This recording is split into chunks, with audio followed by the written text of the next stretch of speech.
Hello and welcome to Who What Now Gaming, podcast for consumers by consumers, where we ask the questions, who are you, what got you into gaming, and what kind of gamer are you now? I am your host, Josh Stewart, and today we have a guest that we have not seen since episode 1. Welcome back, Noah. How you doing? Hey, I'm so happy to be back. Thank you, thank you. I love Uh, running my s- mouth. yeah, dude, I'm telling you, it seems like last time we got cut pretty short, or I guess we Mm-hmm. went pretty long, but we just kind of kept on rambling. Seems Mm-hmm. to be the benefit of ADHD and podcasting. Yeah, yeah, yeah. But so I was kind of looking back, and I really enjoyed the portion of the podcast where we were kind of diving into the like tabletop RPG and the Dungeons and Dragons stuff.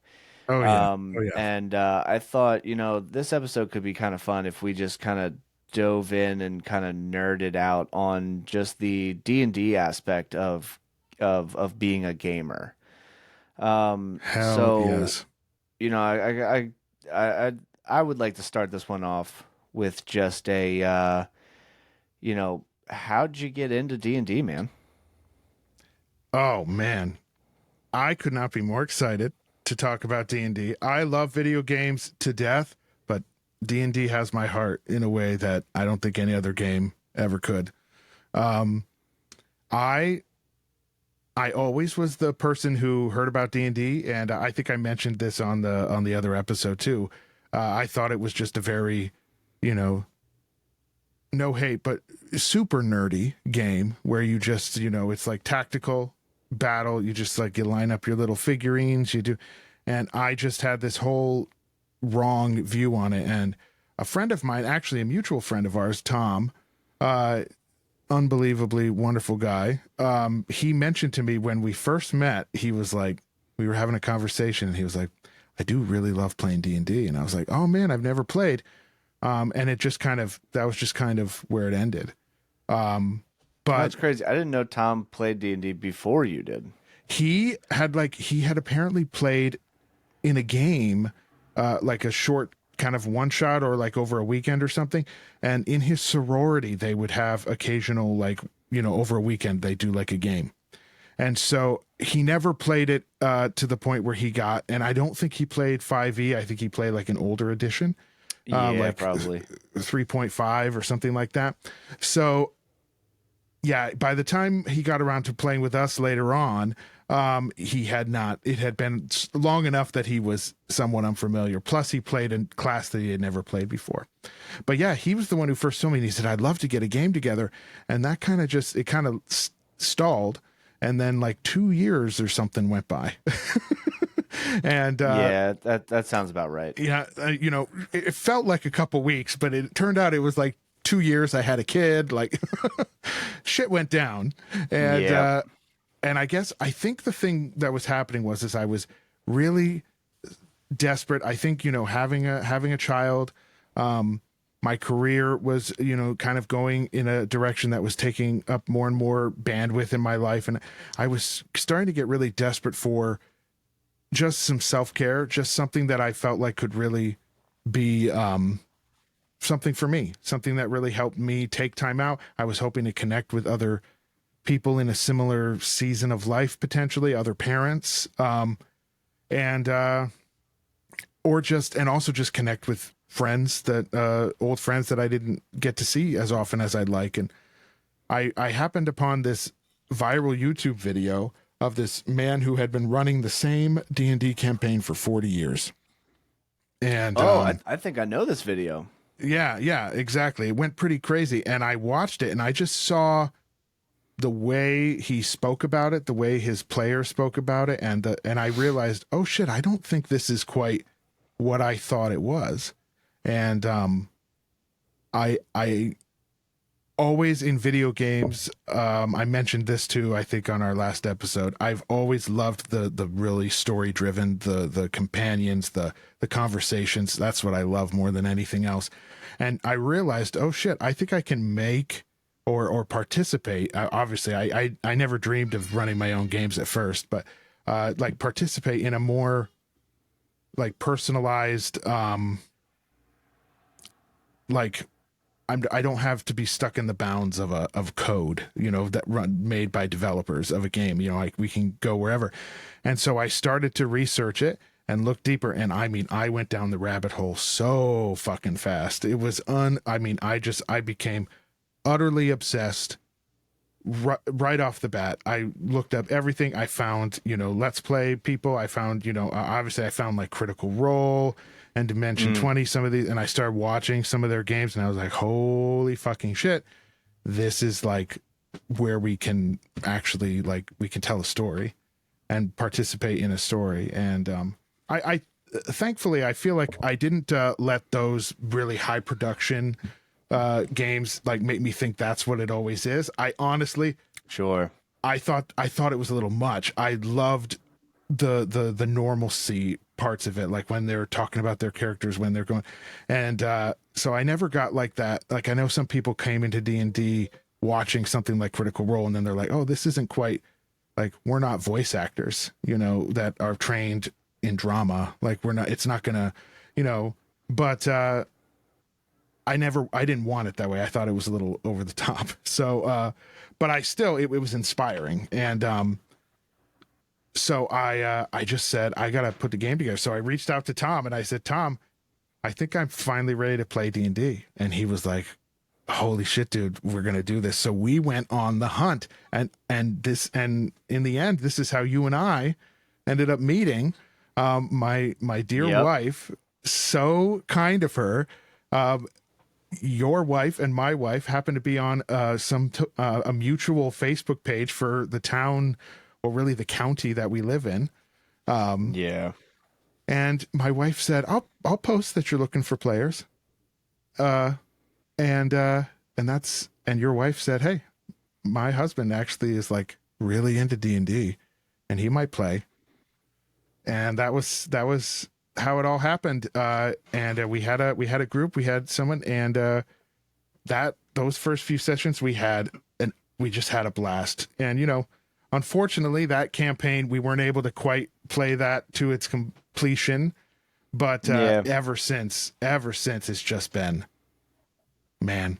And so I have such a deep love for this game because not only it brought so much community into my life.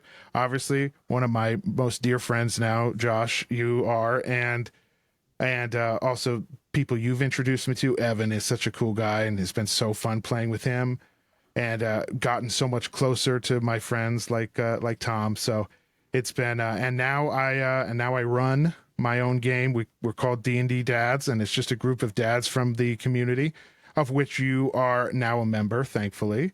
Yep. And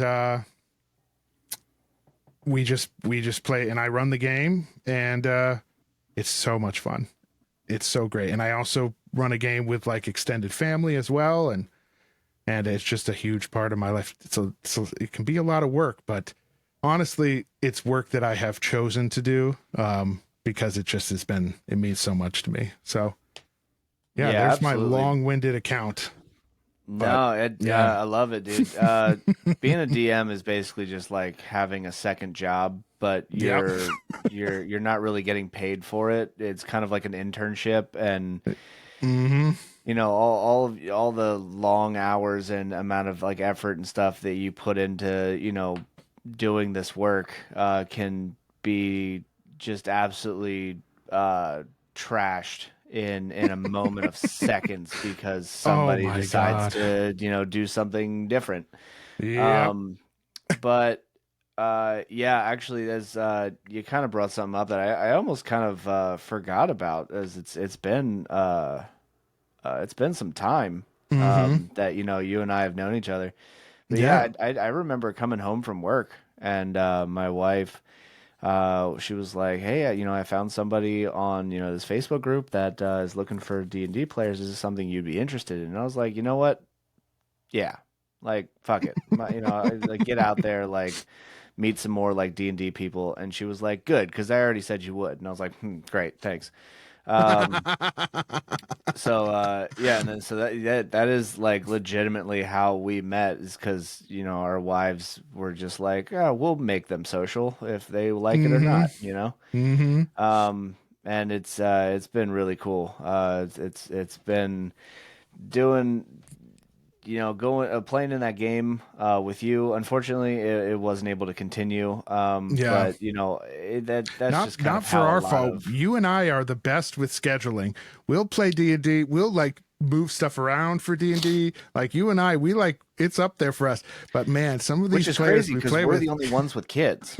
we're the ones with kids and this and the weird schedules, but somehow we're always able and everyone else is just like can't do it. Oh, I got this, I got that. And so you and I were Yeah. just like we were ready to still go, but it just wasn't going to work anymore for some of the Yeah, yeah. which is the number one killer of all campaigns. Yeah, 100%. It's the definitely the hardest thing that it's harder than any boss in D&D is scheduling. Scheduling is the true BBEG at the end of the game. Oh my god. Yes, it is. The biggest pain in the ass. Mm-hmm. Oh, I hate it. Um yeah. So have you like dove into just like making any like mock characters or just like messing around in maybe like source books or anything yet? Oh my god. Yep, I am definitely known to sit on the couch in the evening and be coursing through the latest source book. I always it's that constant battle with me. Which ones do I buy electronically and which ones do I buy in person? And in the end, it just always turns out that I have both, and I Yeah. give them my money twice. It just no matter what I do. No, Uh, I'm definitely getting to the point where I'm waiting for sales to happen on like D&D Beyond. yeah, 'Cause it's such a, D&D Beyond's had some issues in the past, but it is hmm like, we all have to admit it is very convenient to be able to it have like source books and characters and maps and resources. character creation is just so helpful, and I find that I have been able to get players to play the game that maybe wouldn't if they had to sit with a book and constantly look up something the way It that is very it user-friendly. puts it for them and even will roll the dice for them. Like there are Right. players that I know for a fact probably wouldn't have continued to play if they weren't able to just use the app and kind of go that way. um I also find it's just so helpful because I play a game that is so I tend to run games that are so I try so hard to focus more on the the story and the adventure of it rather than just combat encounter after combat encounter. Yeah, they're Um, real RP it heavy. yeah, it's just better. It's nice to not have to take so much time using something that we're not necessarily. It's not our biggest priority. I think some people who it's a with a very combat heavy game, which now that I've been doing it long enough, I feel like I'm much more open to playing that type of game because there's something just Hmm. really fun about that. But again, just my personal style when I run the games, um, it's just like there are some players who when that means a lot to them, they want to have the books in front of them, they want to have the physical cards, they want to have everything right there. Whereas if it's like I just feel like the app makes it so much easier to just kind of do a lot of that work for you so that yeah, it's there when you need to do combat and it can make combat work a lot better, but it doesn't take a lot of extra time. Like so much of like a session zero used to be literally having to handwrite your character while flipping through all these books, and you don't really have to do that now. It'll walk your even a brand new player to walk it through. Little clunky, the character creation. Yeah, but at the same time, our friend Evan would fight you on that one. Yeah, Yeah. he is a big fan of the pen and paper Yeah. like aspect of it. Yeah, and Which I am I so. can't blame him. Oh yeah, I totally think. Well, first of all, it's what you grew up with, what you're comfortable with, and also Hmm. I think there is a huge argument to be made that part of the draw of D&D is the fact that it pulls you away from your screens, it pulls you away from your electronics, and it Yeah, brings you to a table. I I just personally am lazy. And so I'm willing to have the screen. I also really enjoy illustrations in my game. And so being able to show players maybe really important NPCs that I just feel matter enough that I want to actually show them what they look like, certain environments maybe just to give them a better idea. I rather than print everything out and have all this physical stuff. Not to mention, a lot of the time we are meeting virtually for our games as well. That's a Yeah. huge thing. The majority of D&D games now are virtual games. That is like the main avenue by which the game is played anymore. Um, I love in-person games, and I will never let that go because I think there is something unbelievably special about that. But you can't deny that you're more likely to get someone to spend a couple hours with you in an evening if they can just go to their desk rather than drive all the way over to your house. So, Yeah, and I would almost even say that having the visual aids during your games, um, even like as a DM, you spend so long trying to schedule everybody together, and then mhm. you finally do meet up, and then Yeah, you may only have like maybe 2 3 hours to like actually get into the game.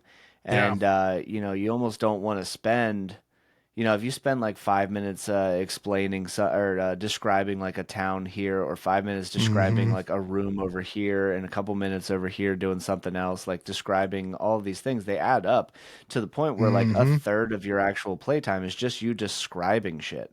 And Yep, like exactly. sometimes it's gonna be like a month or two before you guys play again. And so Hmm. you kind of want to get into the game. You want to get Yep, into the experience. Like let's yep, let's kind of exactly. blow through a combat. Let's move to the next town. Let's get the story part like going. Hmm. Let's get an arc going instead Yeah. of, because I've had games where like I've definitely underestimated, um, how much time it would take to describe Oh stuff. my goodness. And Yeah, we we've never get we've as had far as I games. think we're gonna get. Yeah, I've had games where we spend the entire time together on one battle, and then we've had times where like we never even get to the encounter because 85% of the time I spent describing stuff, Hmm. and it's cool. You have I've always enjoyed the theater of the mind, but sometimes it's much easier to be like, this is what the NPC looks like.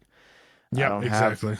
15 minutes to describe all the features and stuff like this. There you go. It's Yeah, all it right like here. You figure it it out. gives you it gives everyone a base, and then it just cuts down on some of that description possibly, or it lets people know. If I'm For me, I think my players have learned, if I'm not showing you what this person looks like or showing you a picture of this place, it's probably it's probably a pretty generic, you know jail cell or room in it, like just Yeah, it's probably. And so you just your players kind of learn. That's not always the case. Sometimes things happen, especially if we end up going way off script. Sometimes it's not that this isn't important. You think you prepare every possible avenue, and your players will find the one that you didn't plan for. And so yeah, sometimes it's just like, I can't show you because I can't work quick enough to like go find something. It takes me so right. long to decide. Like if I'm going to go so far as to show a picture, it takes me a long time to commit and be like, yep, I'm gonna let this be what this is. So I can't just do like a quick Google image search and say, oh yeah, this is what they look like. So sometimes that's what happens. Yeah, I mean, honestly, in a perfect world, like if I had all the time and I had all the resources and what have you, I would love to be, I would love to be able to pull like a Brennan Lee Mulligan or a Matthew Mercer, and like, have Mm-hmm. that table filled with the 3D models and the fog machines and the, over, the angles and the, the Yep. Yep. crazy Yep. like story arcs and stuff. But then, reality hits in, and it's like, hey, we've all been working our asses off all week, and we got about Mm-hmm. 2.5 hours, maybe 3 hours on a Friday night, Mm-hmm. after everybody's gone to bed, but not late enough that we're all going to be screwed for, the next morning. Yep. Are we all in for this? And then like, it's like, you get the pre, game hypes. One person's like, "Well, let's do it," and then the second person's like, "Hey, I'm game," and then the DM's like, "Hey, I can make this work if that's what needs to happen," and then you start getting yes, yes, yes, yes, yes, and then you get one person who's like, "I can't make it," and then Yep. you're like, "Oh, son of a," you're like, "Well, I guess we'll either figure it Mm, out or we'll fill you in or something or yep. it's it's Yeah, definitely a we kind of made a struggle." rule. We kind of made a rule. Obviously, if there are some sessions that I feel just everyone really needs to be there for some of the story beats, I might, but if it's just one person that's gonna miss, we still play, and that's just how we run. With the occasional, like if it's like I said, my discretion if I really think something's important enough that everyone needs to be there. Yeah. Um, because yeah, I just it tends to be that especially when you're working with a bunch of working parents, a lot of times it ends up one player or another has to miss a session here and there. Um, if it's more than one, if it's two, then we really try to reschedule. Uh, and if we can't, then we typically just try to wait until the next session if it's more than two people, more than Hmm. one person, typically. But again, sometimes depending on what I have a pretty good instinct of where things are going to go. Even then, sometimes I might be like, it'll be okay if they're not there. But that's Yeah. rare. That's pretty rare. I try to just, but we made a rule that if it's just one person, we'll keep playing. So everyone's aware of that. And so that's typically not been a problem.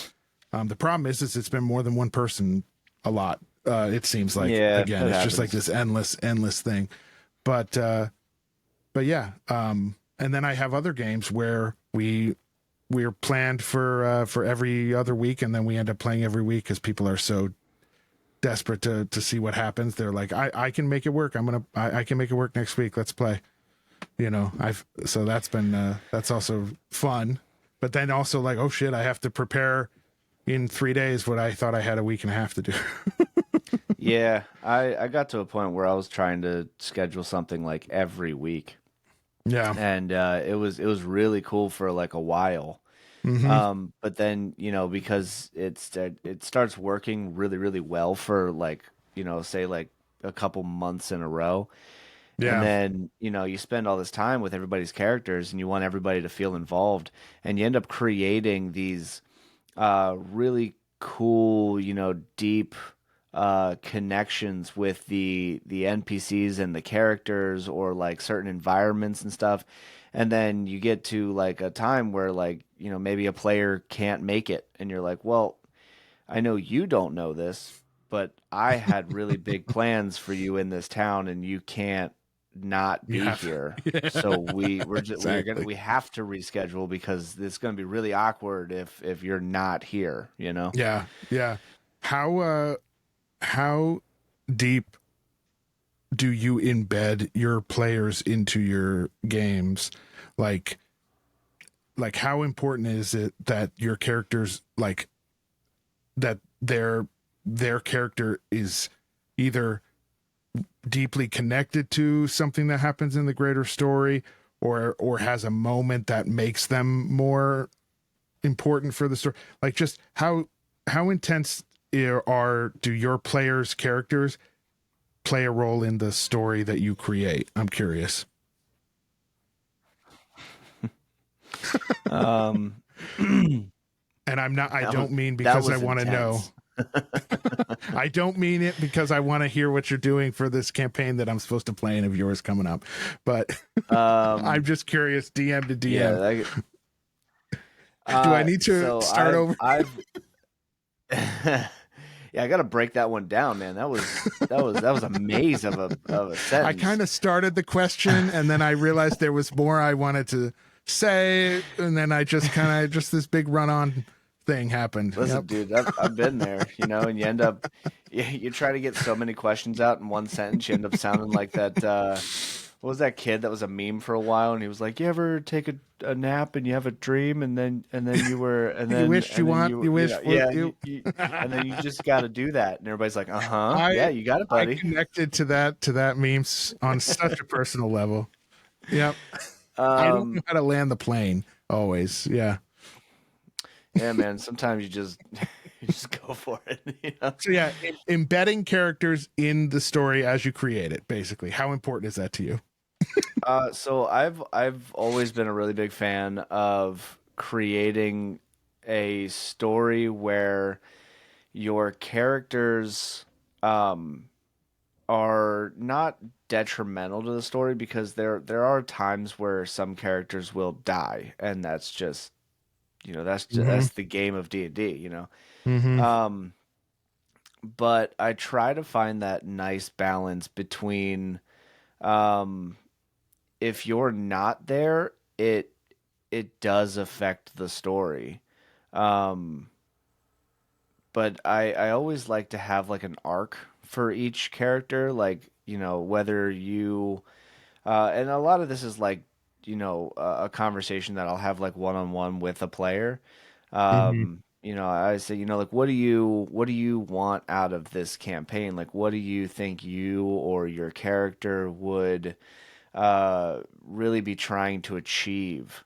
Are you a fan of redemption arcs? Are you a fan of like a long lost sibling you didn't know about? Are you a fan of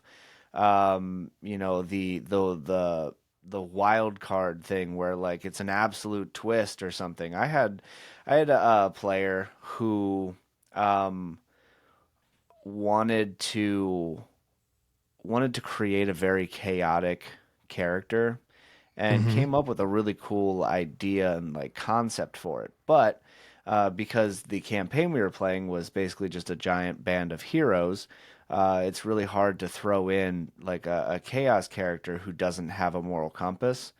Mm-hmm. So we Yeah. kind of had this conversation where we were like, um, what if we plan ahead and we just know your character's not gonna make it, and we know Mm. your character's not gonna make it to the end, right?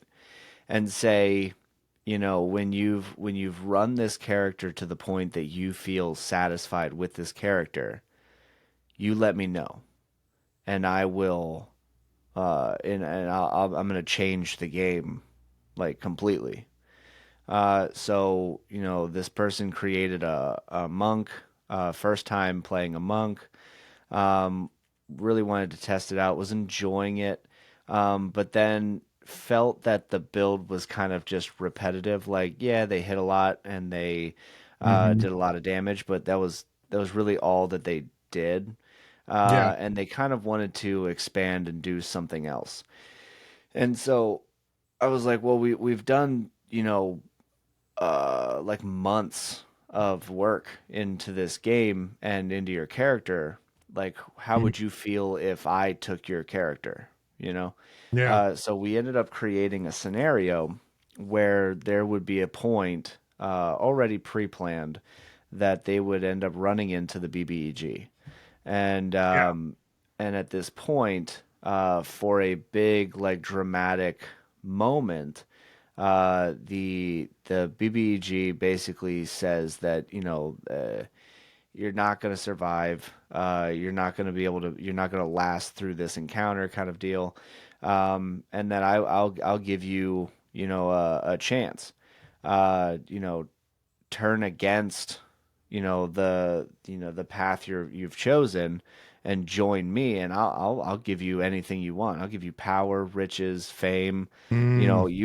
If you fight against me, you'll die a nobody. If you fight with me, you'll live on as a legend. And this character who's just kind of been like teetering on this like what was kind of building up to like a redemption, like starting off neutral to, kind of not exactly like neutral bad, but like neutral, not just, I guess. Yeah. Yep. Um, Totally. J- and then, we're kind of building this character up to have this really cool, justified, positive arc. and we just absolutely threw it, 180. And so Wow. he accepts the plea, or he accepts the deal, and of course the Wow. BBEG then takes and consumes his soul, and is now owned by the BBEG. Using this Real quick takes for listeners, BBEG. Just oh what does yeah, that stand for? big bad evil guy. It's just Pretty straightforward. I know yeah, most people will it's get it. yeah. Yeah, it's just your big baddie. That's all it is. It's the just big bad evil guy. Yeah, it's It's the not complicated Voldemort. in It's D&D. yeah. All right, back Um, to it. Apologies. yeah, but so we just kind of created this scenario, and it wasn't Unreal. something that like That's so I cool. didn't make. I didn't make the character decision. This was like a joined decision between the player and myself. But Wow. it was also something we did not inform the rest of the group in. So it was also kind of cool to like see each of the characters trying to in character be like, "Hey man, the fuck are you doing?" You know? Yeah. And so it caused a lot of pull in between those characters. So then Yeah. later on, this player created another character, ended up really, really enjoying this build a lot more, and coming up with a better play style and Mm-hmm. lore and stuff that this character or this person was much more um, uh, basically just had a lot more enjoyment out of playing. Um, so then later on in the game, I was like, I Wow. got to bring him back, So Yeah. I brought back Totally. the immoral monk, and but now I basically just I boost him up, and Mm-hmm. he already knows a lot of the things that he knows a lot of the party's weaknesses. He knows a lot of the things that really get to the party. He knows the emotional triggers and stuff, and so it creates this um a conflict that the party Yeah. has to kind of overcome, even though the party almost in a way created their own enemy, if that makes Yeah. sense. So Totally. I enjoyed that one. Wow. That one was more of like an extreme thing, but like I enjoy like when my players have the aha moments. I love when they have the big like you're the one that does the killing blow on the on the big baddie, like I Mm-hmm. like Mm-hmm. those moments. Oh hell yeah.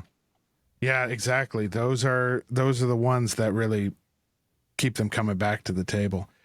That's so amazing. I'm absolutely blown away by that. Um to have this kind of already known that this might happen, but then to up the ante and be like, let's make him return and oh man, so good. I had a similar not as it wasn't as pre-planned and I don't think had the same emotional weight. A game that I played in the past, I was brought in when another player had to quit.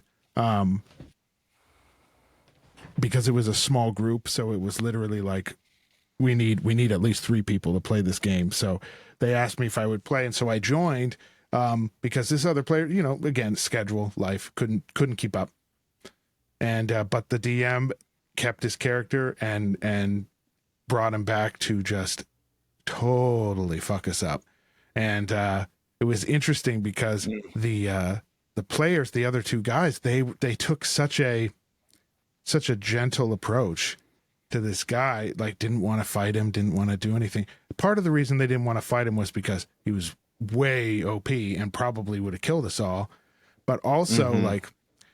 like in the moment, we didn't. So like my character, I had him kind of take offense to that a little bit. Just be like, this guy comes back, he's all mad at you. He's fucking you up. And I'm literally the same class that this guy was. And, I just Yeah. had my character, I kept them all alive by doing cure wounds constantly on them. I was like, you know, man, you guys have more love for this guy that you met and worked with for a short time than you have for me, and I've been with you now longer than you've ever. And I kind of like had my character get all in his feelings about it, and I think it took some of the other players by surprise. Some of these players are people I've never met in person, so Mm-hmm. it's a really interesting dynamic. And I'm one of those guys that I'll go there. And I'll have the inter-party conflict sometimes if I feel like it makes sense for the story, for characters, because that's going to happen in real life. I'm not going to shy away from it in a game.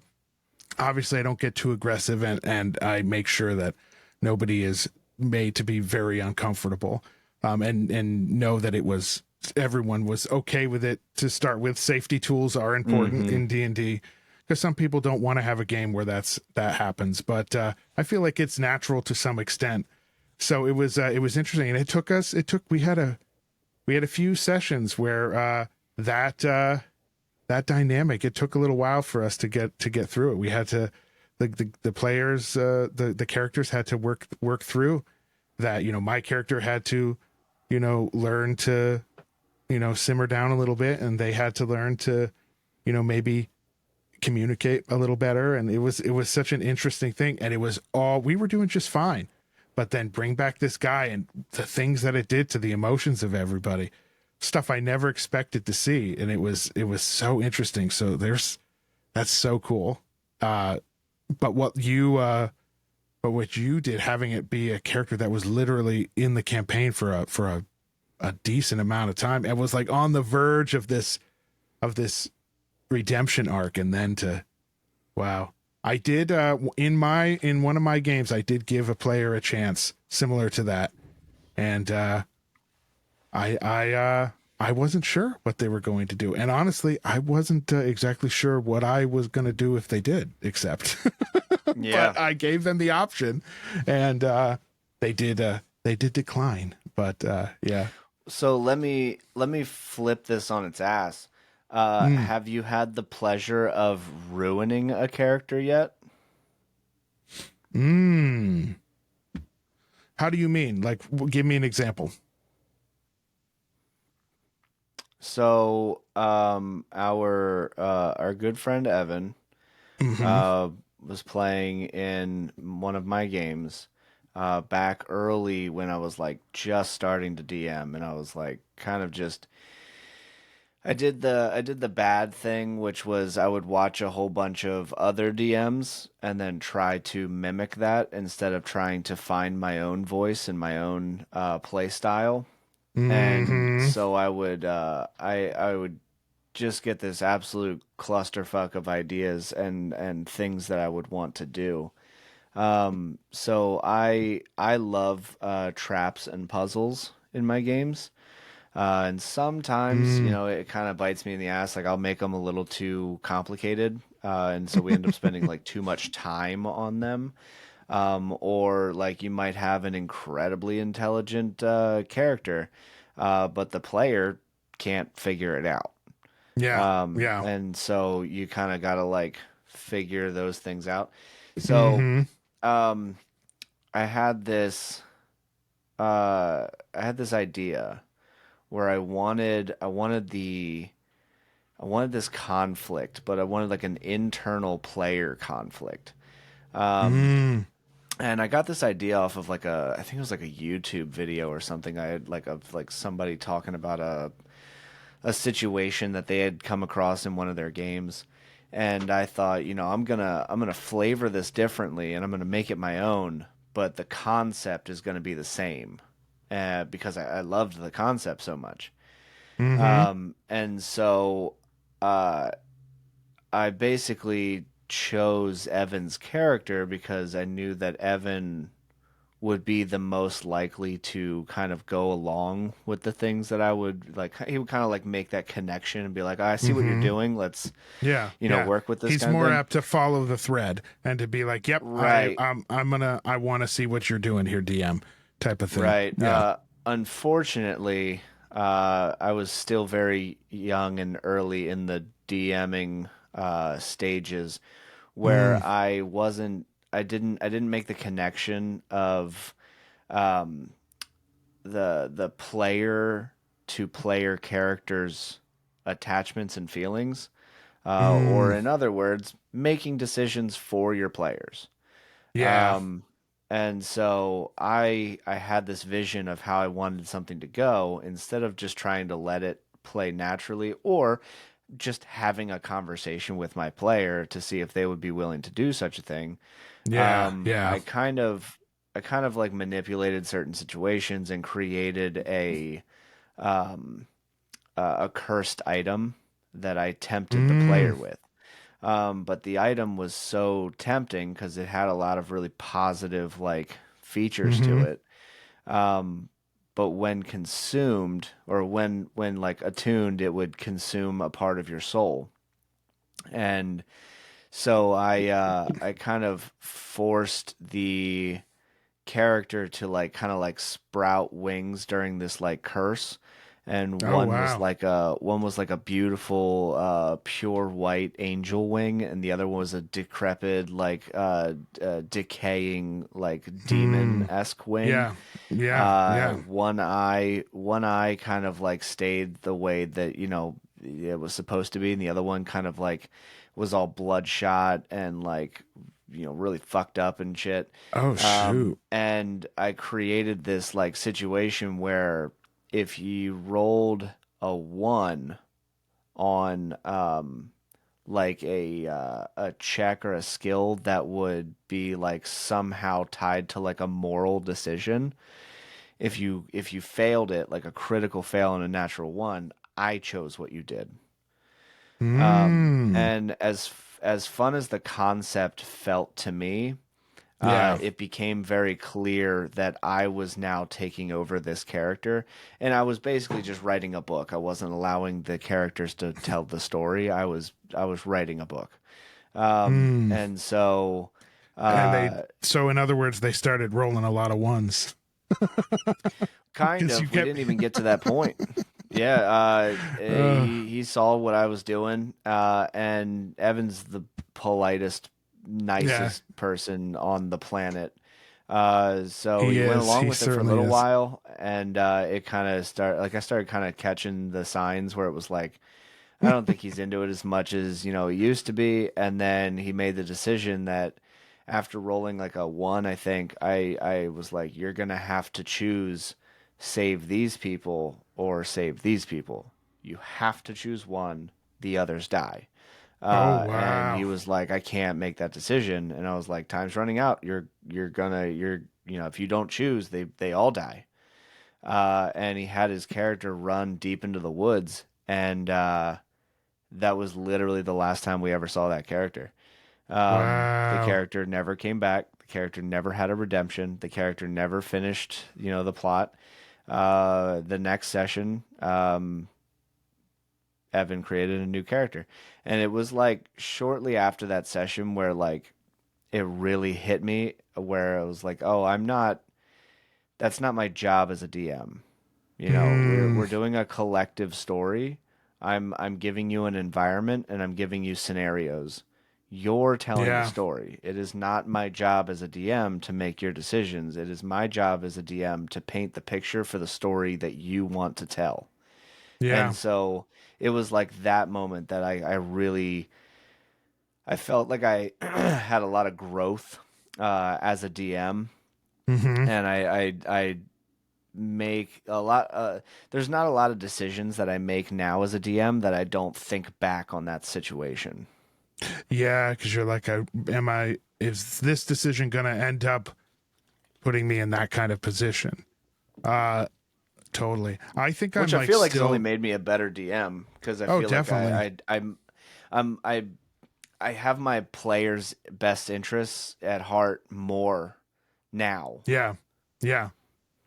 I definitely feel like I'm still new at this and still in that learning stage. I have two experienced DMs now in my game, and I definitely like reach out to you guys and ask you for tips and if you notice anything that's not maybe a little bit, and I have definitely gotten some feedback at times because I do feel like it is so when you're in the DM role, it's you want to create a compelling adventure for your players, and so often that can accidentally kind of move into you need them to do certain things, And it's like you got to be able, like it's totally okay to know they're gonna fight this person, Right.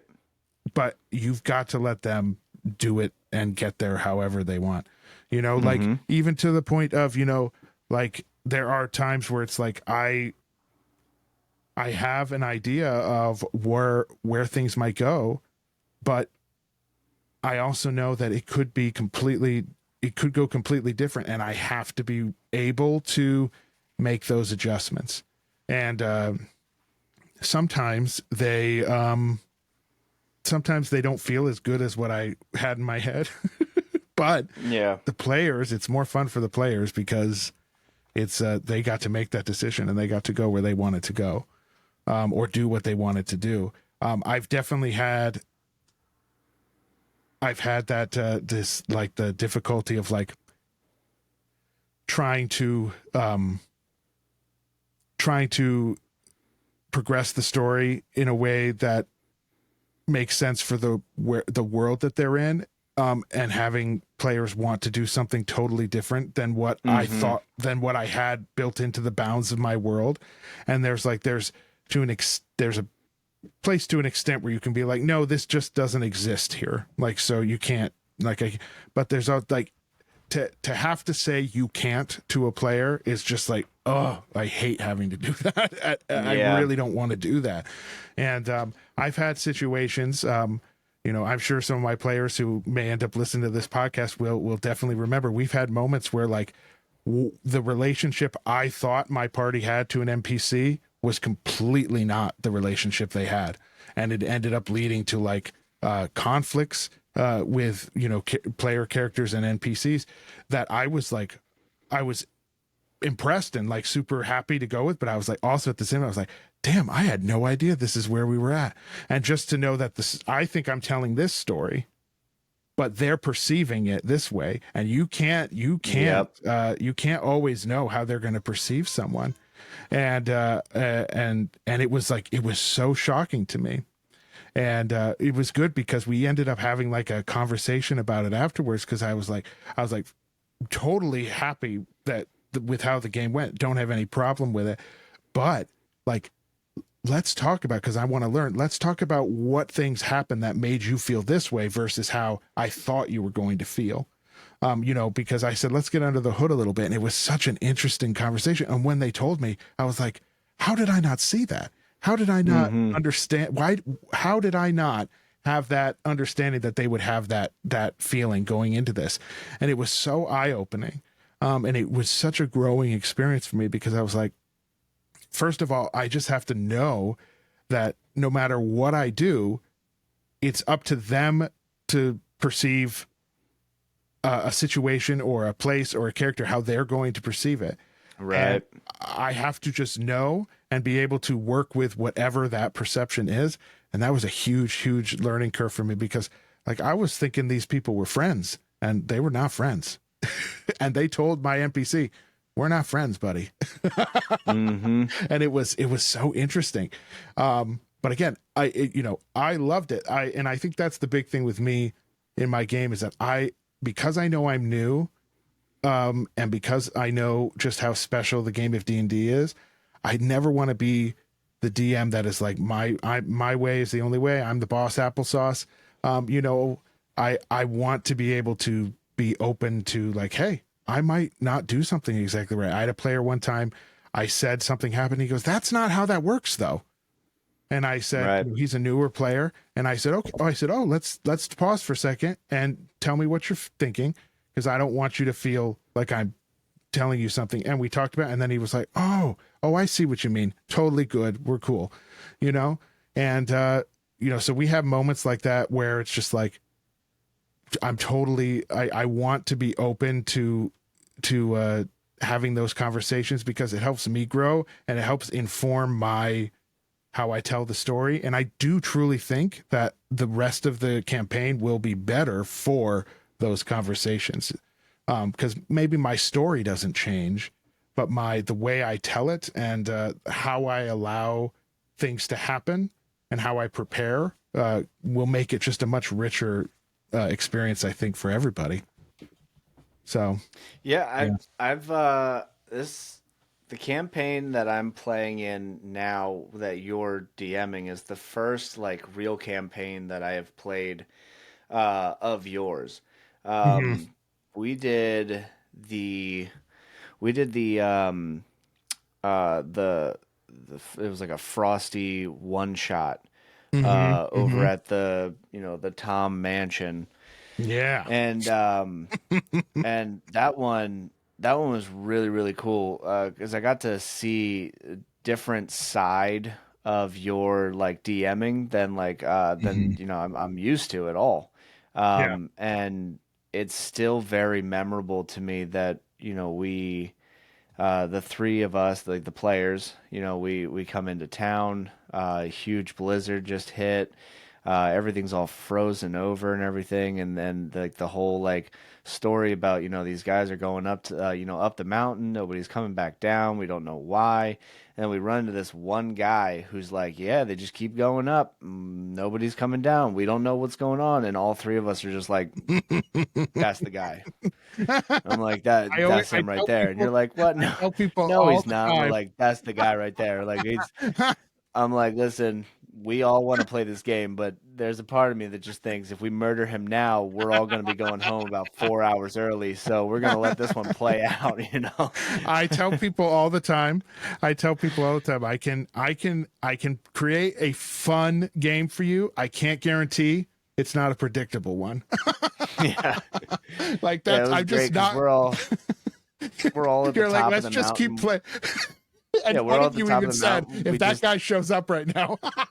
We just like fight the beast, and then it turns around. You just like you're like, and then you hear this voice. He's like, "Hello again," and like it's supposed to be that big epic moment where we're like, "What?" And we all turn around. We're like, Yeah. "Fucking called it." You're like, "Son of a bitch!" You're like, Oh my god. Yeah, I that was the first adventure I ever created on my own for D&D. And you know what? "Oh, really?" It Yeah. was really I good, dude. I honestly, well, it was really good except for that my big twist at the end was very very obviously called out. Well, Um I will say, I will say, none of us called the beast portion, but we were yeah. all like, "That's Yeah, definitely the bad guy." And then when we the got up lore of there, what's going on. You didn't have any idea why he was going to be the bad guy, yeah, and no that was a clue. whole thing. So there was still cool stuff to be discovered, which was great. Yeah. But yeah, the part that he was involved was not super well hidden, and I kind of knew that going Oh, he into it. crit failed a deception Yeah, roll, my dude. yeah, but I was like, you know what? This was my first attempt, and I really want to give it a chance. I want to let it run and just see. And so I let it run. And I think it seemed to be a lot of fun. Sometimes that's I think the joy of D&D is, especially when it's a one shot, is to not have it necessarily be unbelievably deep, especially if you know you've only got one night, to maybe make some stuff a little bit more clear than you normally would, because hey, you gotta finish this tonight. So, but there are times where it's like, man, he didn't have to be that obvious. The old man who lives by himself. Well, I mean, and even with that, like it was kind of played into it where we're like I said, we I were thought all like, maybe we you'd should think it was definitely so kill him. obvious no Yeah, way, and then it's you almost just be like it like, was oh, so of obvious. We're course. like, nah, this is definitely a ruse. He's gonna make us like murder hobo our way through this town to find out that it's actually the barkeep and not that guy. And you're like, Yeah, well, yeah. you just kind of shrug it off. Shit happens, whatever. Oh man. Oh shit. That Um, was so funny. That was so funny because I just knew it was the dude, it idea. was The it was good. reaction was just like, oh, yep, hello, yep, we knew you were coming. Oh man, but yeah, it worked. It worked for the room and the spirit of what we were doing that night.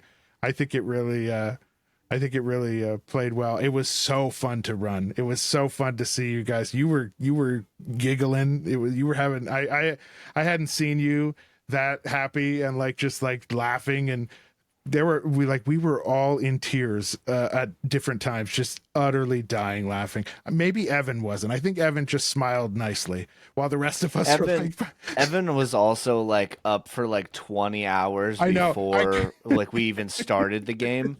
So the fact that he wasn't like passed out on the floor was I already just like know. miraculous.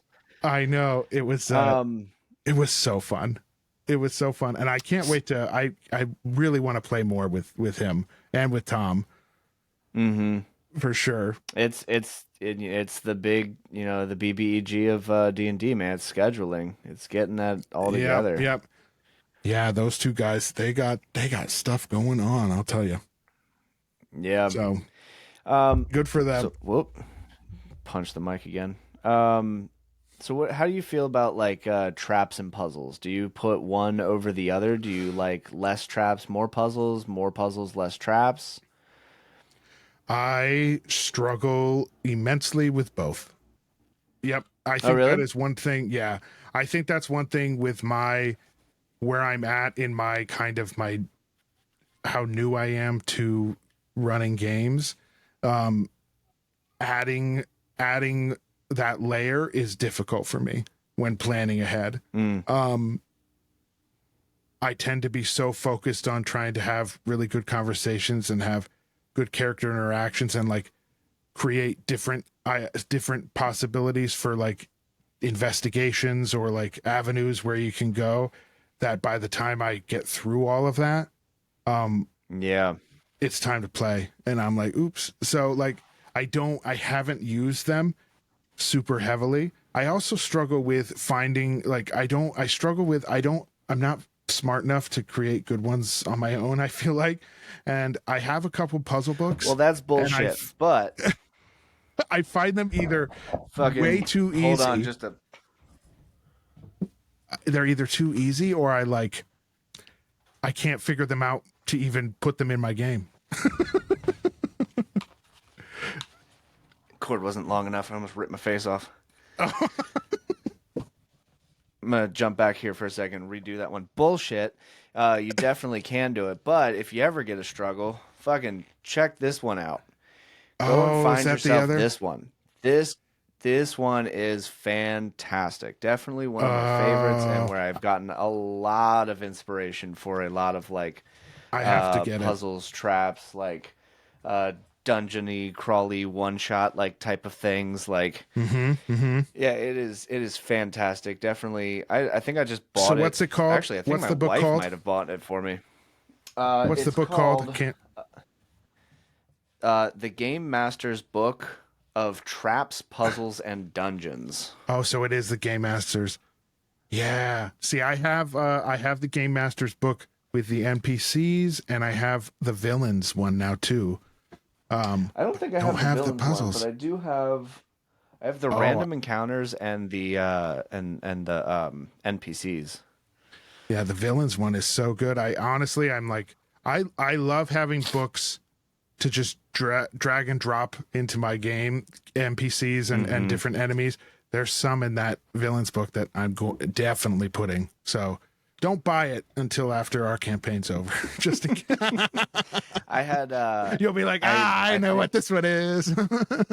there was a trap that I kid you not, I spent like I had this brilliant idea of just making like a set of rooms that they had to get through, that each room focused on a like an attribute, or not an attribute, like a like one was like strength, one was dexterity, one was constitution, intelligence, wisdom, kind of thing. So we're going through and we get over to the second room, and Hmm. mind you, I spent maybe a whole weekend plotting these things out, designing Hmm. the rooms, making sure that everything would work out, like trying to figure out every possible way that they would solve this without trying to find the way that'd be like, oh, you can't because I said this earlier, kind of thing.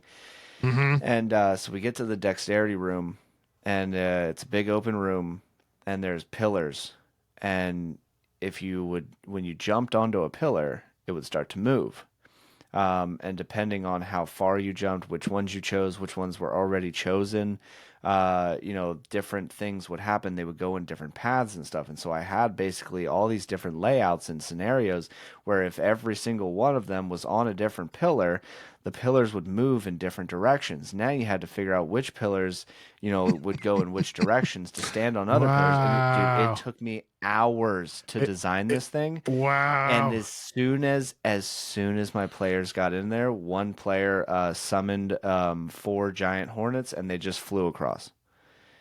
And and I was like, well, that was about 4 fucking hours that just went right down the drain. Wow. You're like, guys, I didn't have, you were supposed to spend the rest of the session in here. I don't know what happens next yet. Oh yeah, yeah. I was like, I planned for you guys to be in here for like between like 30 to 40 minutes into this room, just trying to figure Oh this my out, and then eventually God. coming up with a solution. Like, and I was like, okay, well, I Wow. guess we'll just move on to the next room, I guess.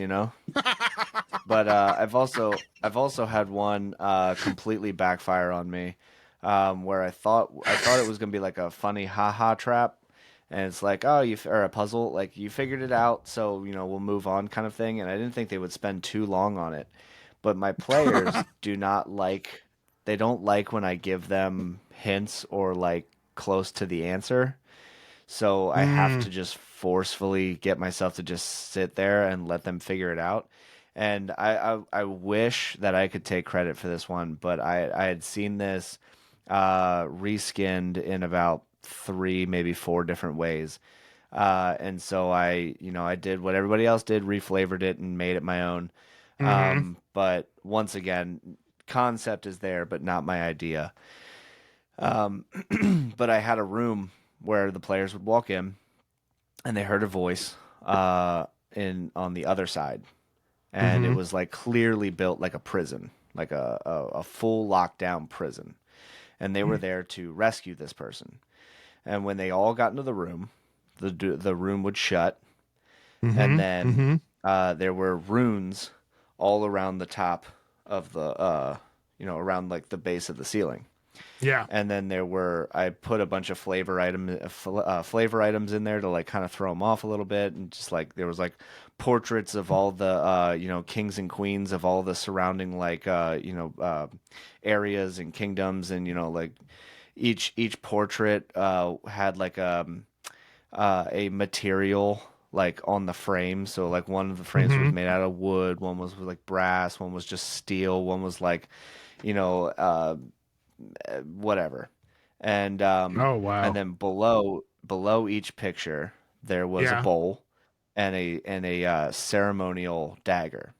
And each Oh, one of those shit. daggers was designed to look just like another picture frame. So it would look like an obvious puzzle. Uh-huh. And Uh-huh. then when you would step into the middle of the room and you stepped into the sand, a like a pillar would show, and then there was like basically like this like little tablet thing. You take the obvious tablet on the floor, you put it onto the pedestal, and it starts to sink. Uh, and as it starts to sink, the runes on the ceiling start to slowly disappear. And they start like a neon green, and then the farther down you go Uh, from like 10, 9, 8, 7, it starts to turn like a little yellow, uh-huh. 6, 5, 4, 3, and it's now like bright, red. And then you get to 2 and then 1, and then they would, take the tablet off of the stone, and it would, rise back up, and then the numbers would reset. And they spent about Mm. 4 hours on this puzzle to the point where they themselves were like going insane. Wow. Um, and I'm over here just giggling, but then like getting frustrated because I'm like, I might have made a huge mistake here. The answer was that there was no solution. The pictures meant nothing. The daggers meant nothing. It was all decorative. All you had to do to get out of the room was let the timer run out. So they just kept resetting the same 10 seconds Oh, over no. and over for 4 hours. Oh, my God. Man. Commitment, dude. Yeah, it was super fun, but I definitely wasted an entire game session. It's fun. You'll Well, have if I to. ever play in a one-shotter game with you and it's been 2 hours, I'm gonna say maybe we just do nothing and the door will open or whatever. I'm Yeah, gonna try it. yeah. Eventually, when we have you and Evan on at the same time, I'll bring it up and see how much of the puzzle he remembers. Because Oh my man, goodness. and Yeah, he's gonna I get remember PTSD. I remember No. he worked that like whole day, and then he had to deal Yeah. with that stupid ass puzzle, and I was like, we were like at the end of the day, we were all ready to leave, and he was just like, "All right, well, see ya." And I was like, "Hey, love you, man. You know, it was a great session." He was like, "Yeah, it was great. It was great." I'm like, "All right, I get it." You know, You're like, yeah, you feel like you almost lost him there. yeah, you're like, my bad. I'll do Wow. better. Yeah. Yeah. See, that's the thing. I feel like my management of these things is gonna be poor. I think once I feel more confident, like I even had trouble at first with like thinking of loot and things like that. And it was really difficult for me because I was just so overwhelmed already. But like I've been able to run some really good loot, side quest Yeah, type like the stuff. tables and stuff. Yeah. And it's been a lot better. Um but I took me a minute to get to where I was like, okay, I'm gonna take a minute and work on this. So I think I will start putting them in a little bit more often, but I haven't used them a lot. Honestly, I have nightmares about stuff like what you just said happening and like me forgetting like what I'm even supposed to be doing. just be like well, actually, and like trying to figure out how to give hints then for that. Like how do I hint them that they don't have to do anything? That's like Yeah. ugh, I I think just I will say I think one of the best advice that I ever got as a DM, not directly, but like just watching a video, I think was a video with Brendan Lee Mulligan, where he was describing a situation where you like your party, say for example, your party wants to go left, but the town you need them to go to is on the right. Well, they don't fucking know. Now it's on the yeah. right. It doesn't Yep, matter, yep, yep. you know? Or Mhm. like, you're doing a puzzle and they're struggling and they need a little, extra whatever. You can make your players roll dice for no reason. Because they Mhm. don't know the story. They don't know what's going on behind the DM screen. So, you can be like, you can just throw in a little extra, as you're walking, you're frantically like, running around or something, roll, whatever. And Mhm. then if they score like, I don't know, anything higher than a 10, you're like, yeah, stepped on a floorboard, but it was louder than the rest of them, almost like it was loose. And they're like, oh, well, now I'm going to look under there. Well, now the clue that they Mhm. haven't been able to find in the last, like, couple of minutes, there it is, Mhm. and you gotta, Mhm. it's like gentle ways to kind of push the story forward where your players still feel successful and you don't feel like you're, you know, wasting time in a sense, you know? Yep. Totally. Yeah, I've definitely had moments like that. It's a huge you've got to be able to figure out ways to organically bring about what is not happening organically. Yeah, Yeah. totally. Man, but that is the constant curse. We'll see how well I do in a couple hours when we play. It's coming up. Oh yeah. Well, yeah, that's Cuz we just seem to record the podcast on days that well, we're I playing guess D&D it's too. Friday. Yeah, it's Fridays, so Fridays kind of thing. Yeah. I mean, I guess we're Hey, getting hey. close enough to time and I got to prepare for our game. So, Same. thank you. Yeah, thank Oh you man. once again for joining me on the podcast. You said last time I think you've started or have already started your YouTube channel. Yeah, I You got a want to couple shout videos that up. one out so Just people can come and NC find you? Chapman.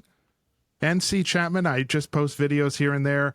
Just reading articles and different news releases or just things that come out in the nerd gaming Dungeons and Dragons space.